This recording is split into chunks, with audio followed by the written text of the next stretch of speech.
이제 헌법재판소가 헌법과 법률과 양심에 따라서 대통령을 직무에 복귀시키는 결정을 할 때가 다가왔습니다.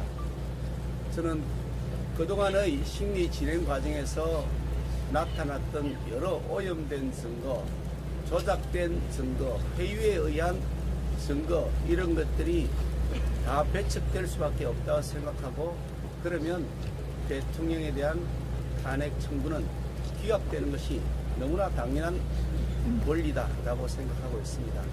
헌법재판소가 이런 법과 상식 그리고 적법 절차의 원리에 따라서 오늘 반드시 청구를 기각할 것이라고 확신하고 있습니다.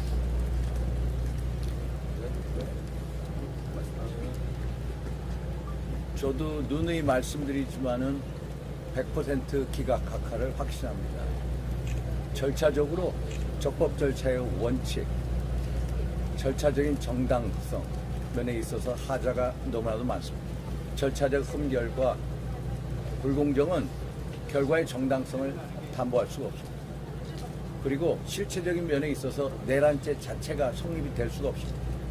내란죄 분야에 대한 입증도 제대로 되지 않았습니다.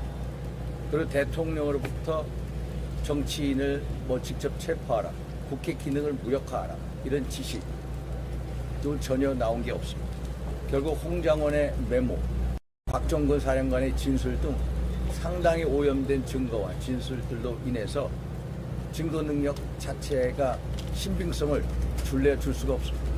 그래서 100% 기각을 확신합니다. 헌법과 법률과 또 양심에 따라서 공정하고 정의로운 판결이 이루어지리라 믿고 있습니다.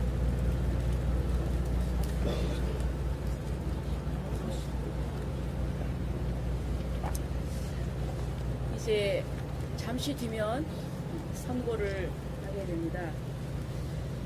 여러분들이 잘 아시겠지만 탄핵 절차는 파면하는 그런 절차이기 때문에 절차적으로도 엄격해야 됩니다.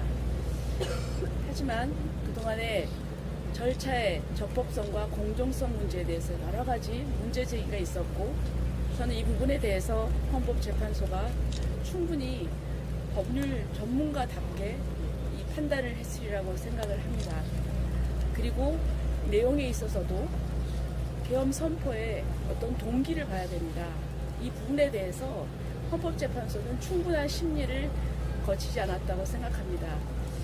그리고 또 국가적인 큰 틀에서 볼 때 지금 어떤 결정을 해야 되는지 헌법재판관은 역사적인 그런 결단의 순간에 선 것입니다.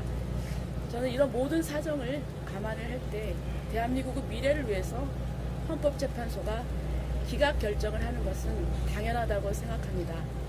기대를 가지고 지켜보겠습니다.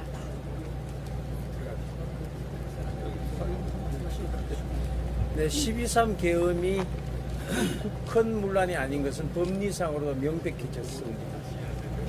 그리고 압도적인 대통령의 지지율은 국민의 신임을 배반하지 않고 국민들이 신임하고 있다는 명백한 증거이기도 합니다. 반드시 법과 정의, 양심이 살아있는 기각 판결이 내려질 것으로 믿습니다.